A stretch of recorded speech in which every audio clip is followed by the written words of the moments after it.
praises to the Most High. Shalom, CCs. We're here and we're back for another one. Our Chaste conversations coupled with fair. All praises to the Most High. It's been so long. And I'm so happy to have my sisters in the room with me tonight. Some are missing. They will be missed. Those who are here, I appreciate you. Sister Yishraya, Sister Pa'ar, all my beautiful sisters in the building. Shalom. Shalom. Tamar, Kalaya, Ivana. So tonight we are going to, Sis is gonna start us off with our Titus. And this conversation is for women only, as usual. And let's start that off. Sister Yisrael. So Titus 2, verse 1, 3 through 5. But speak thou the things which become sound doctrine. The aged women likewise, that they be in behavior as becometh holiness, not false accusers, not given too much wine, teachers of good things, that they may teach the young women to be sober, to love their husbands, to love their children, to be discreet, chaste, keepers at home, good, obedient to their own husbands, that the word of God be not blasphemed. Fine. All praises to what it says. All righty. So we're getting into just reading a few pages tonight. We wanted to touch on the Willie Lynch, the untold story, the letter of Willie Lynch, or making of a slave. And what does that look like for us today? What does that look like today? There's a lot of people that say that this letter is not real. And I'm like, how can it not be? Because we is still living what this letter was talking about a long time ago. So again, the Willie Lynch letter, making of a slave. It says the speech was delivered by a white slave owner named William Lynch on the bank of the James River in 1772. 1772. Okay. That's a while ago. Yeah. A few years before 1776. Con.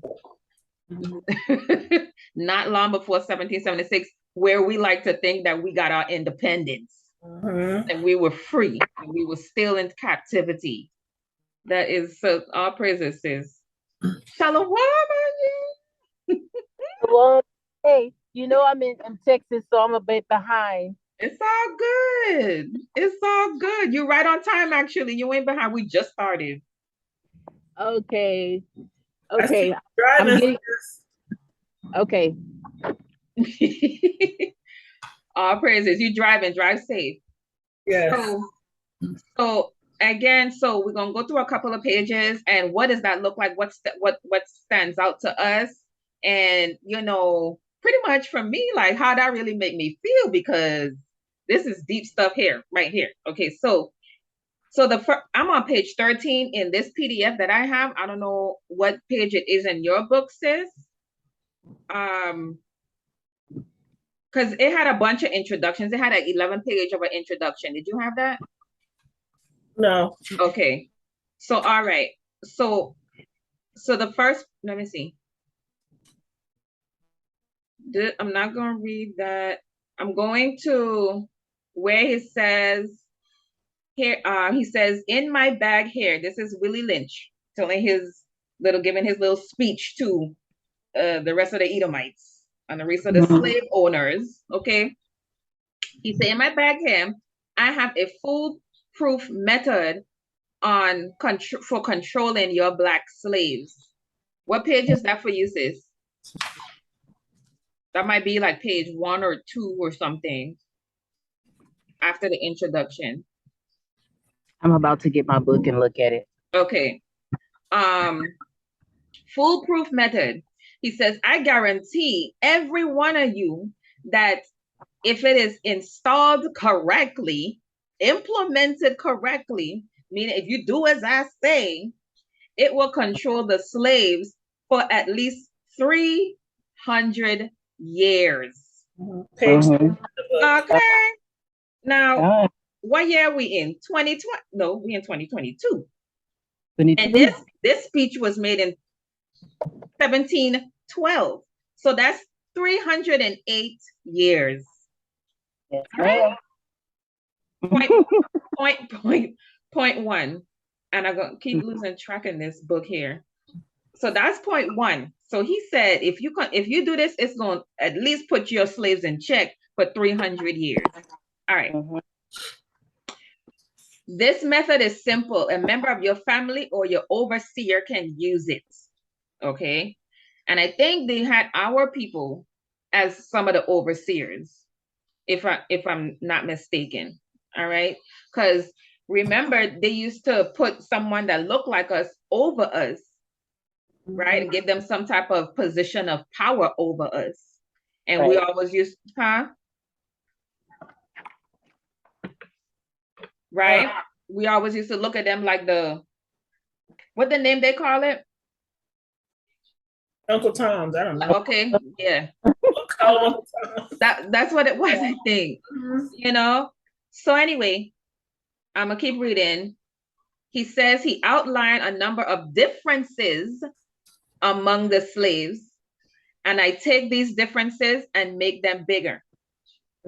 So there go the enemy doing what now? Scoping us out, scoping out his prey. Okay. Right. Scoping us out like an eagle does. Okay. Right? Like the eagle fly it, the eagle scopes out their prey, studies them.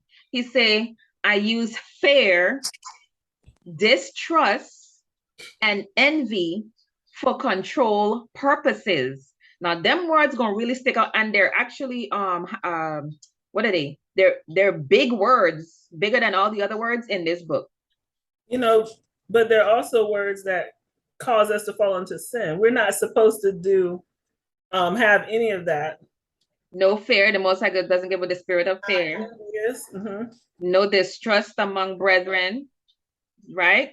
And there's a scripture specifically for that, actually, for the distrust among brethren. But I'm gonna come back to it if I can remember. If I can't get to it, I'm a put it up. So Okay. distrust, because remember, there shall be no isms and schisms. I'm gonna find that verse. There shall be no schisms among us, right? Right. And envy. You should not envy your sister, envy your brother, right? Want what they want. I think that's what envy is, when you Like covet. Right. Right. I think it's like an evil eye. You shouldn't have That an evil too. eye towards your brother and your sister. And definitely in the Apocrypha, it says not to have any envy or jealousy towards your sister. Kind. Yeah, I'm just getting my stuff together, y'all. I'm sorry. I just All made it in the house, praises. but I'm getting it together. I'm coming in. And get it she done together. whip that head wrap up like nothing. But you see how talented we get. I was like, Like a ninja. So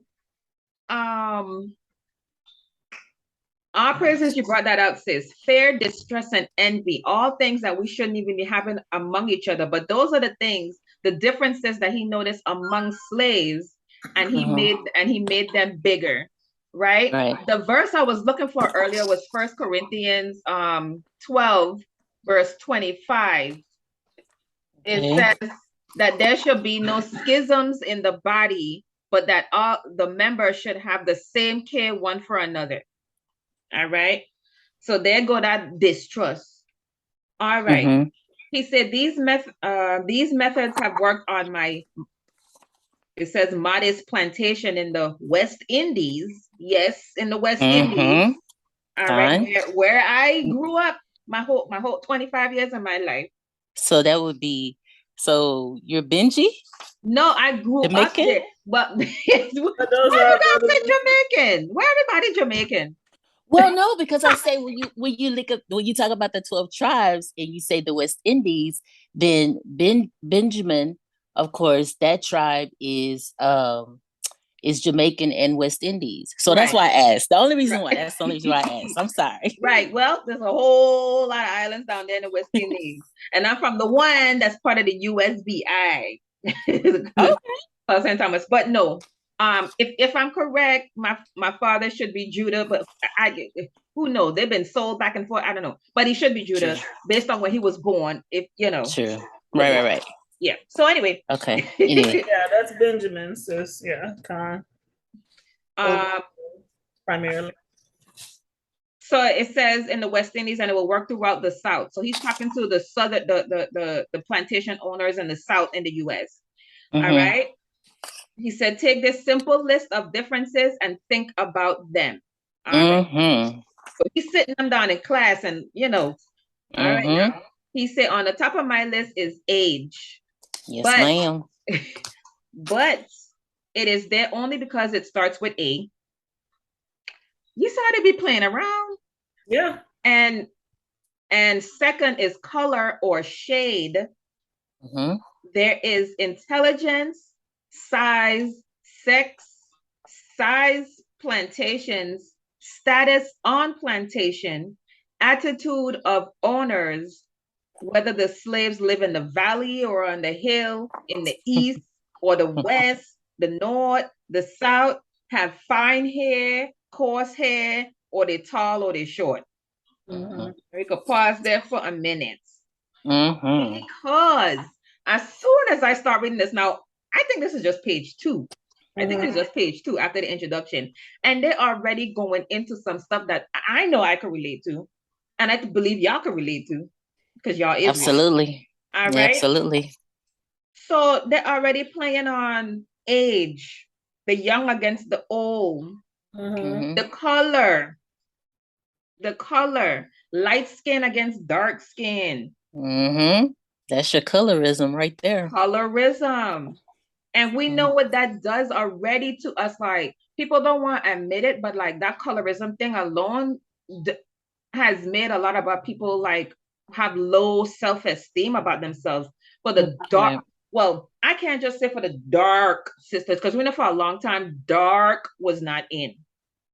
It's like all of a sudden it's a movement now, but dark was not it. Okay. And but on the opposite side of the spectrum, for light-skinned sisters, right?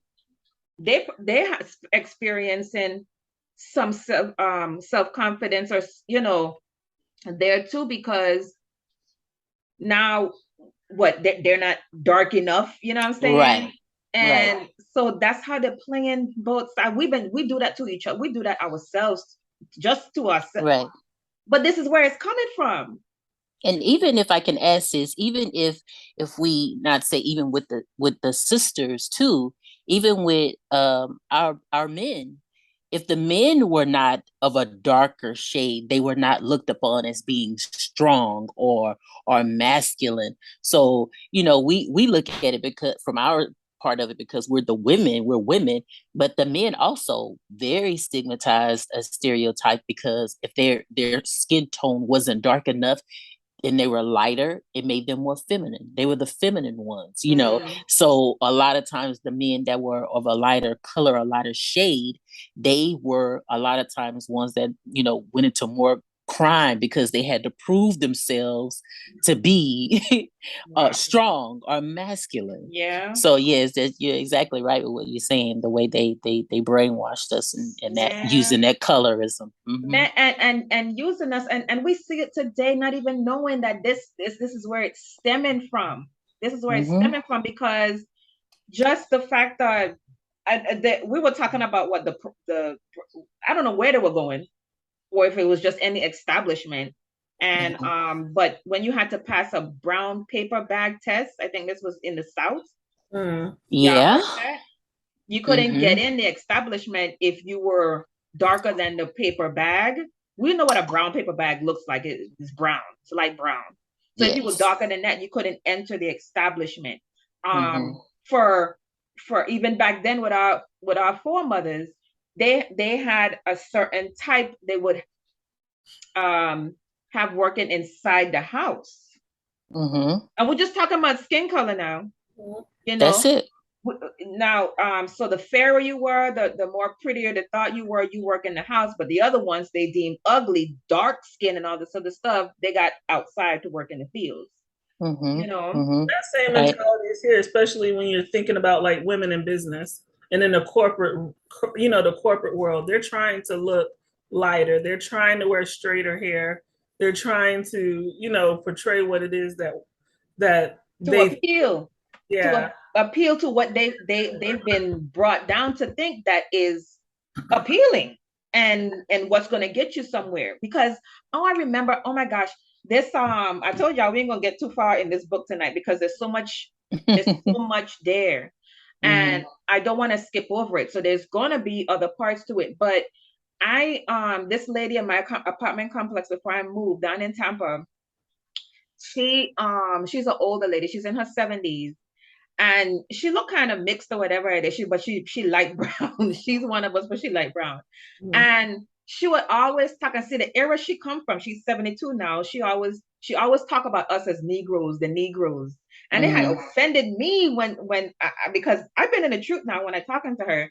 And she always talking about, the Negroes. And I'd be cringing when she'd say that, but I understand where she's coming from and why she's saying that. But back in her time when she was in her 20s and stuff, she always say she got the job and they didn't want to hire dark skin. She said, I got the job because they thought I was closer to white.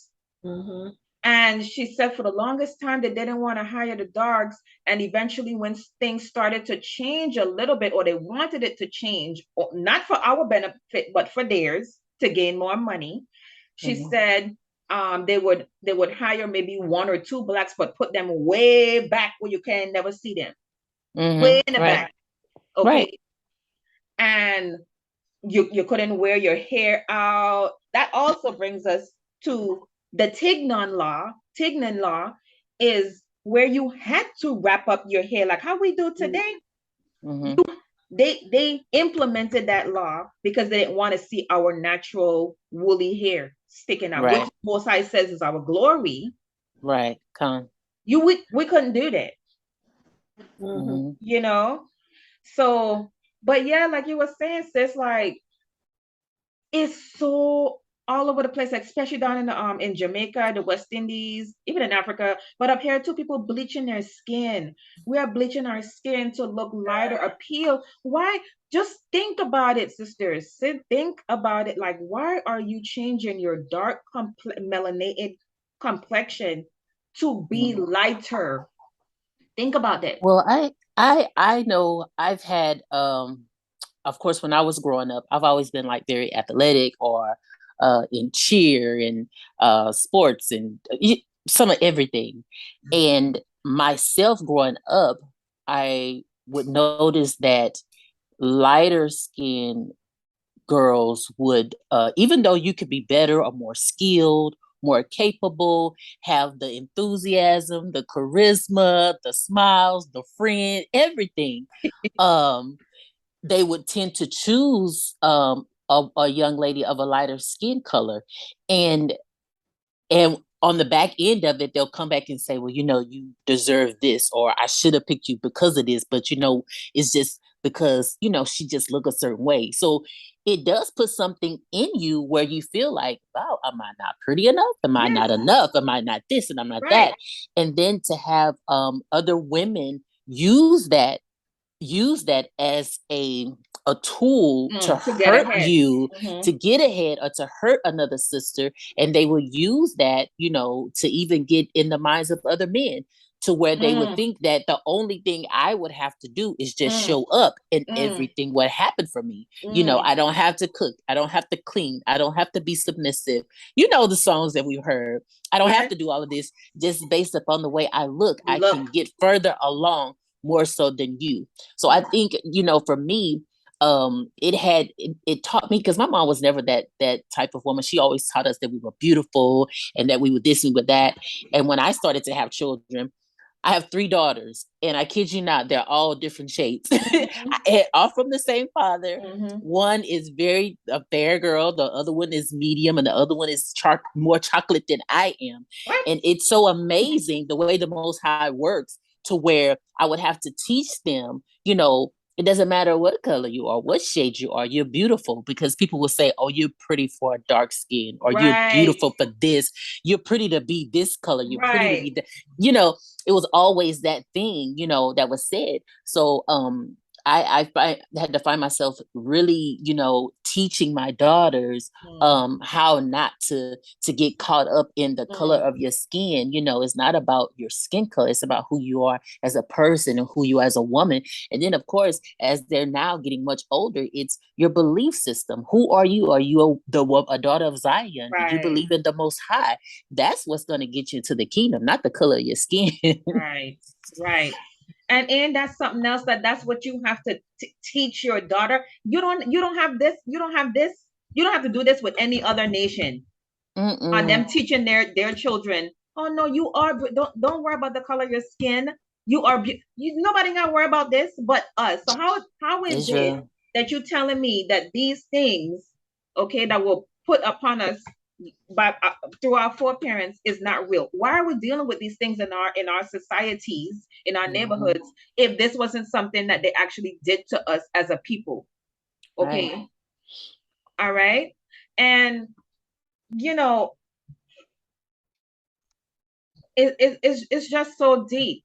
So this is where we have to just start to stop and think, why am I doing these things? What am I trying to achieve? Where did this come from? And there has to be a whole lot of self-esteem issues, emotion, just stuff you don't even know where you got it from. Maybe it's just passed down from great grandmama, because but just look back, why was she doing this? Mother, why are you doing this? What is that? Why I'm doing it? Or somebody told you, listen, you were too dark, and the stories back in the high school. So no, I want to get on the volleyball team. So maybe if I just press my hair a little bit, lighten my skin a little bit, have a little, talk a little proper, all this stuff. So these are all of the differences that they're emphasizing here in this letter. All right. So, and then with the East and the West, we got that today. What they go? East side, West side. Oh yeah. What side? my husband always used to talk about this story when they were growing up, and I forget what street it was or what neighborhood you call it, but the neighborhoods are literally one street across from each other. Right. But they'd never like each other on each side or something like that. The West side, we hear it in the songs when we used to listen to the worldly songs.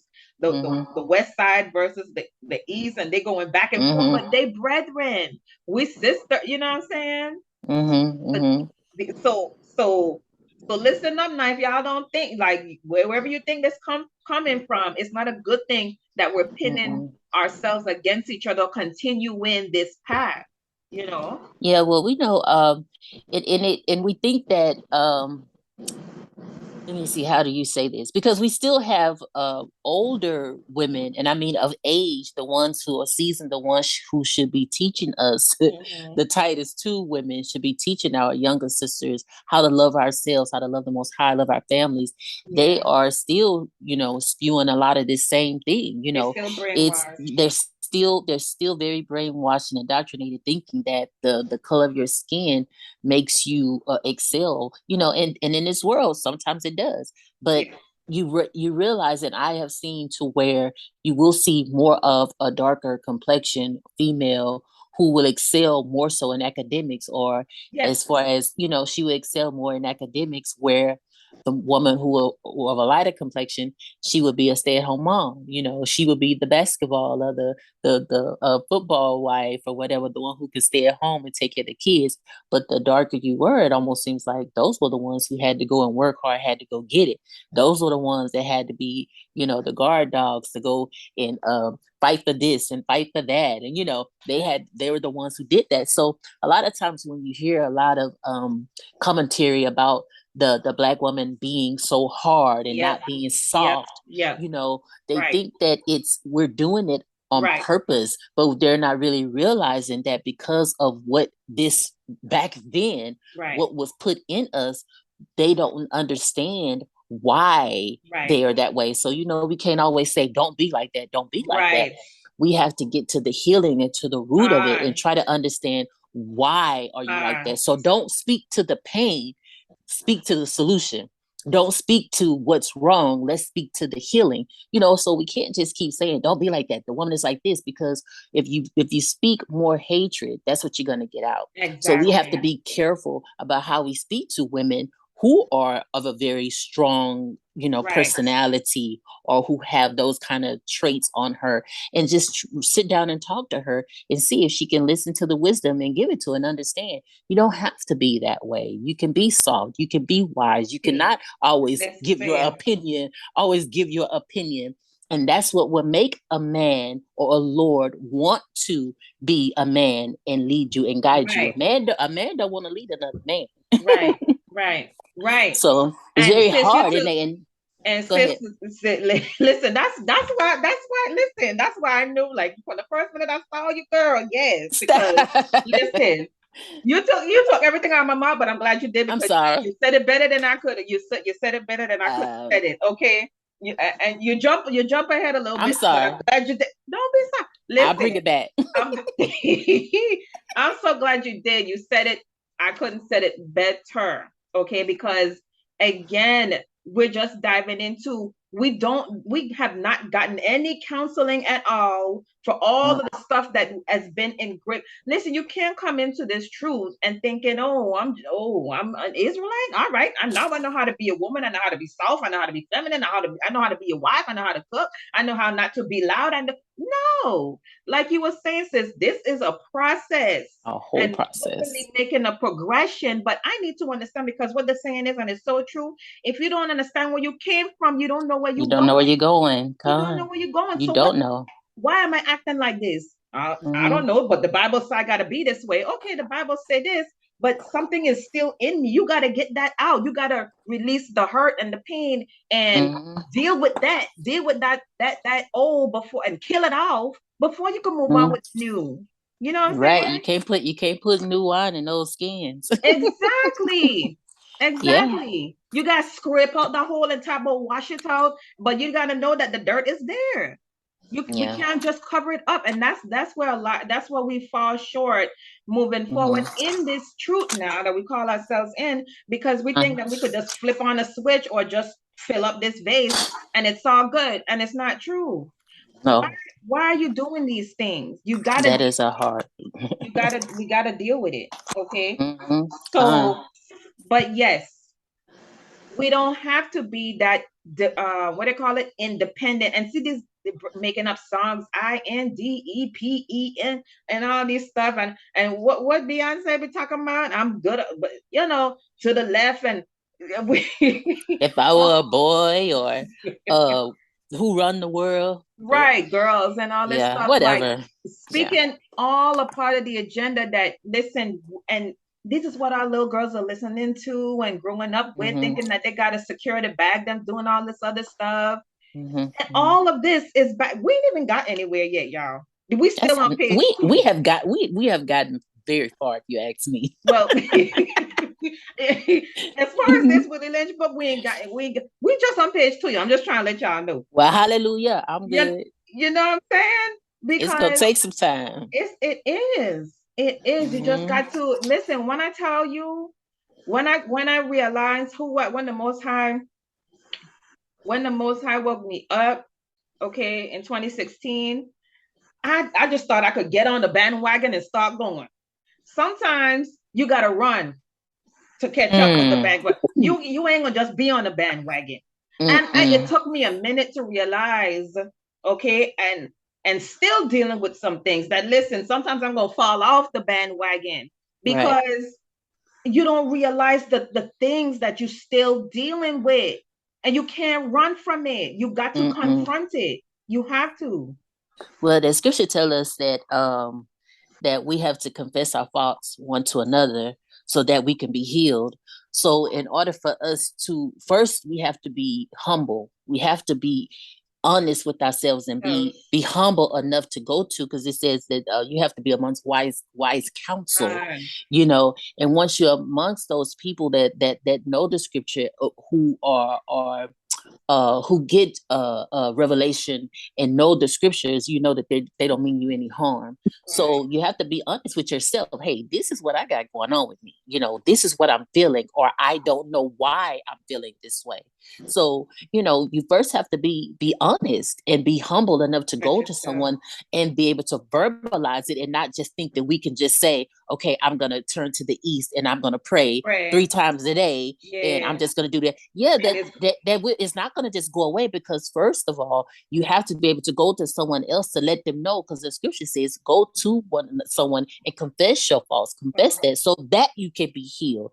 So you put it out there. You have to take that counsel, because when you take that counsel, you just in your one mind, you just thinking amongst yourself, you know. So you have to get someone else to be able to say, hey sis, or to guide you, because you don't know. You don't know, because if you knew, you wouldn't be in a situation. So all praises, sis. You was on point and in the spirit tonight, because I think, you know, and but see, that's another thing too, and that might be a whole different topic, but okay, we're gonna keep it right here. But no, in our society, we don't see seeking counsel as a good thing. It's like a taboo. We're supposed to talk about, like, what we raise up saying, what goes on in the house with you stays in our house. What, you know, the hurt and the pain you feeling, you don't need to tell, you know, don't tell nobody, because that's going to show a sign of weakness and all this other stuff. Right. So in turn, all of that is making us what? Hard. You're hardening up, putting up walls that you even know you're putting up.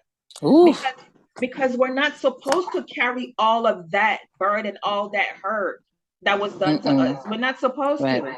And who, you know, who, if not our mothers, fathers, aunts, and all this stuff, who was we supposed to tell this stuff to get it off? So I can release that, can be the soft thing. It's like a rose. Like if you put dirt on a rose, it's gonna flop and plop, and you know what I'm saying? And we supposed to be those roses.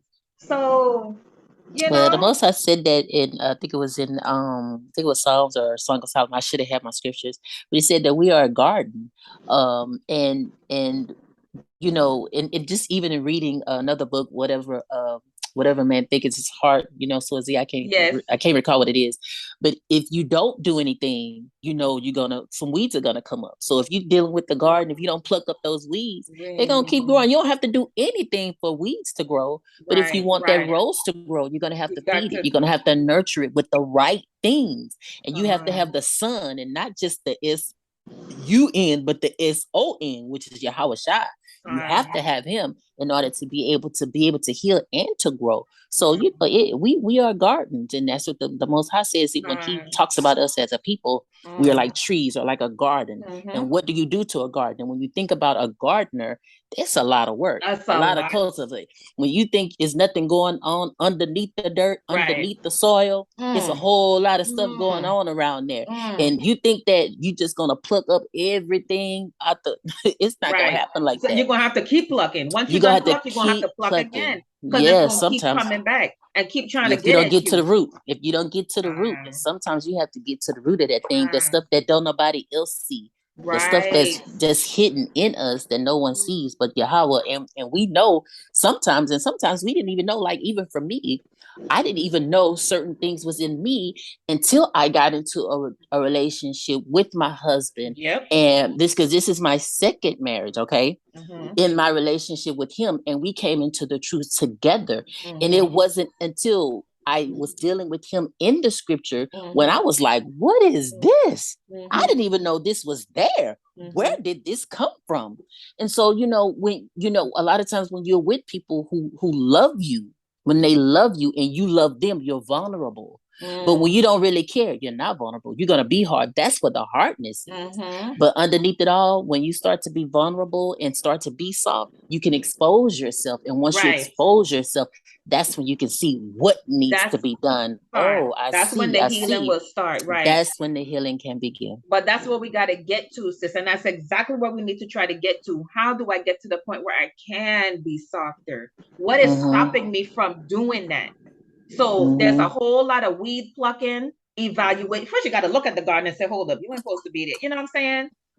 Just look at yourself look at yourself like the garden, like hold up, and be real with yourself. And like you said, sis, like it's gonna take some of us really stepping out of ourselves and going and go and talk to another sister, talk to your elder, talk to your, where you have that safe space, and hopefully it is a safe space.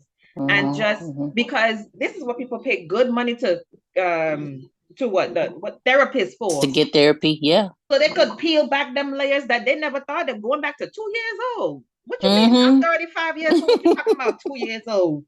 But yes, it did happen to you, didn't it? And this is why you're acting like that. And that's why we read in this Willie Lynch story because a lot of this was forced in our foreparents and brought and down through the generations.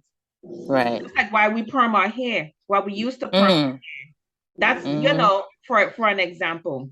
Why are we perming our hair again? Your natural hair comes out curly, coily, kinky, 4C, B, A, 3A, B, C. You know what I'm saying?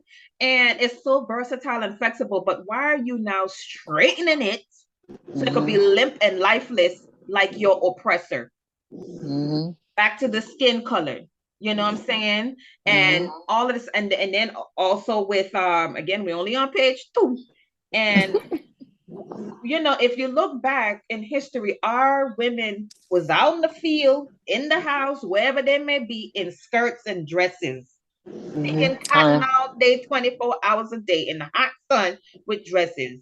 So our oppressors now taught us that it's okay, to want to be like the head of the household, and you could wear pants and all this other stuff, pushing these movements. This all is a part of this letter that we haven't even dove into yet. Okay. And it puts a spirit on you too when you all of that stuff, even with wearing the pants, because I myself, I had to go through a process of where it was kind of like, well, it's really not a big deal. It's just pants. They don't have to be skin tight. They could be like this or they could be like that. But then too, that was another part that I had to think about. When I'm wearing the pants, I am showing my body in a way to where, why is it that I would want anyone else to see me this way? Why do I want to look this way? Why do I want to be alluring? Why would I want another man to see me this way? So, we have to be, like you say, we have to think about it. Why is that? Well, why? Where does that come from? But to the sisters that we're speaking to, that don't know any better, they're looking at you like, why not? Why not? It's my. Actually, I'm not even doing it to be appealing to another man. I'm doing it. I like it because me. Yeah, that's what they say.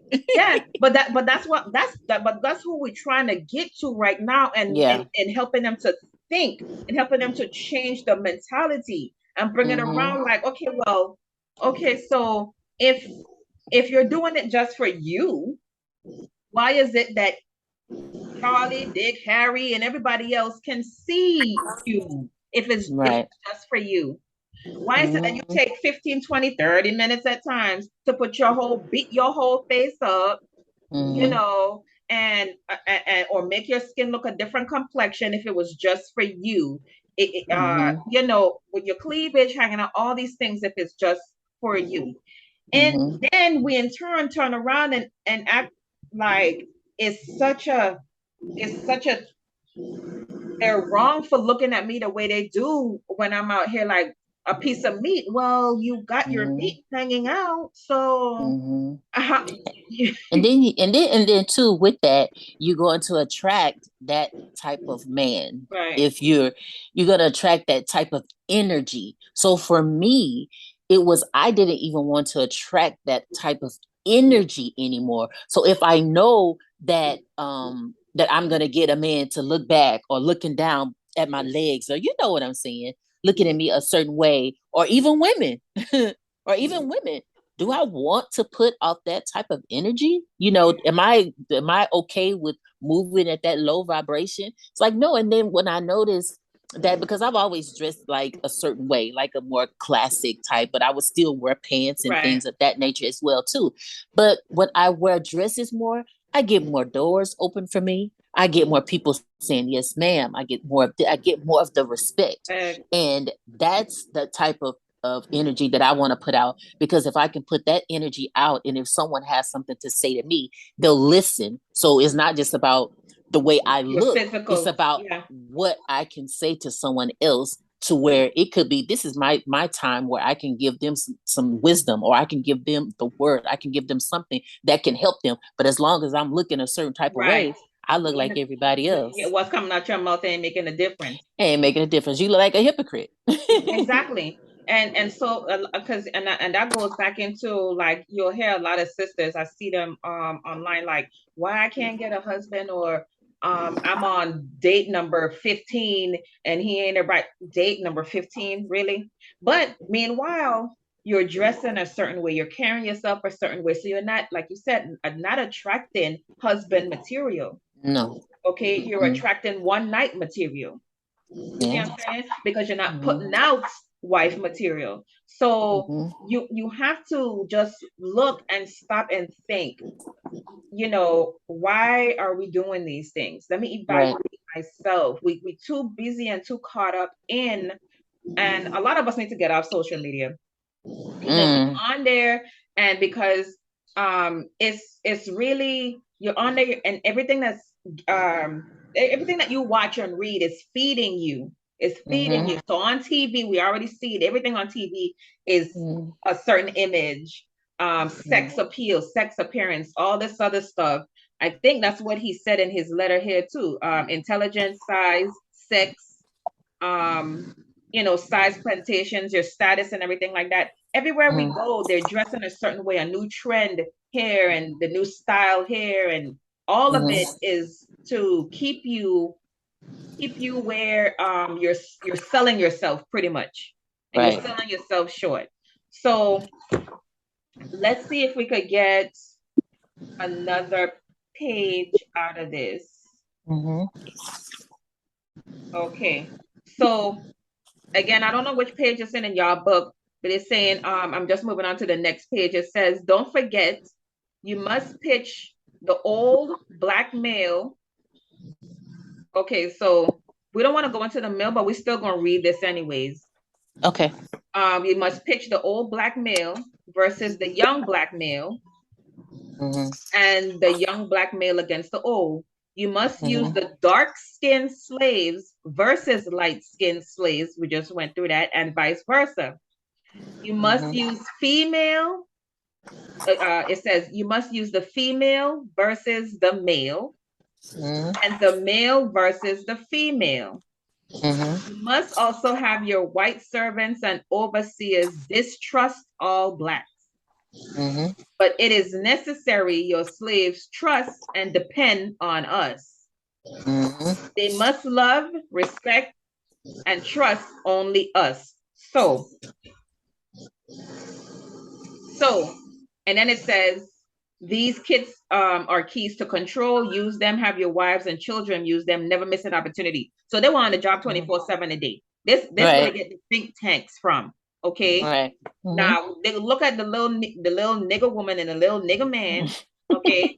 And say, hold up, now we got to pin them two against each other. Now we can't have the woman being submissive to the black man. Now we're going to take him out of the picture, send him off somewhere with his behind, and then have her submissive to us. Now again, that goes right back into what you were saying, sis, is that you know, and why a lot of our, you know, a lot of our women had to go out and be the breadwinner, or you know, take control of the family now, because of course you're going to do what you need to do for your family. You ain't gonna watch them just die, you know, and not eat. But again, distrust, what does it say? that the slaves depend on the oppressors, love and respect them. Again, so even there, because they like to say that we hate men, or we want to be a part of the feminist movement. Hell to the no. I didn't sign up for that. I didn't even know what it was about till you told me what it was about. Listen, I'm just here. But I understand now where it came from and why, a lot of our women think like this. So see, now we're getting somewhere. You can't just tell me, oh, you act like this or you act like this. Stop. Right. Well, I didn't know, first of all, that I was acting incorrect type of way, So let me know the history as to how this came about and why it's not right. So if we dive in here again, male versus the female, this was back into the time of the garden, y'all.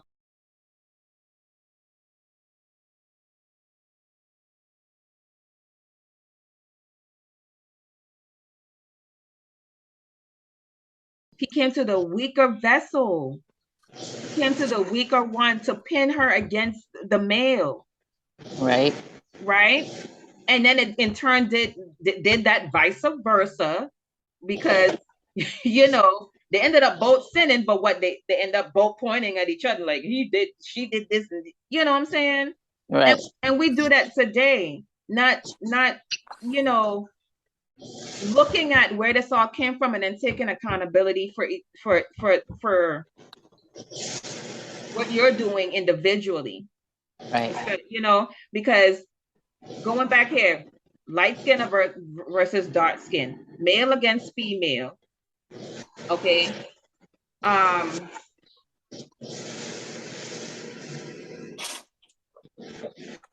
Sorry, I'm lost my page. Okay. So then it goes into so now they're going into how you breaking them, and they're going to do it as like they do horses now. So she just laid out the foundation, and that was a very interesting one to me. Right. That part. Right. He just laid out the foundation there, and I think I'm going to stop there so we don't go too far, but just to hint on when he said making of a slave here, like it's saying, he says, what do you need? What do you need? Now that we know these things, okay, man against woman, okay, child against adult. Like these things are in the book, y'all. These things are in the book. It says the man gonna leave his household. The woman gonna not take her kids. All of this, if you ask me, was written. It was written way before this Willie Lynch letter. But this is how you know that the Bible is true, y'all, because if it was prophesied back in Deuteronomy, and Esau here writing it, let's make a slave, only by the power of the Most High God, these people could take a nation of people for hundreds and hundreds of years and do this to them and map this out. Didn't he say 300 years or more? Yes, what he said. And map this out. And you trying to tell me that they don't know that this? Who said it best? The devil know the Bible. The devil know the book. That's why when they were trying to teach us baptism and all this other denominations, when we couldn't read the book, is why they marked out certain things. This is why they marked out certain things in the Bible. Okay.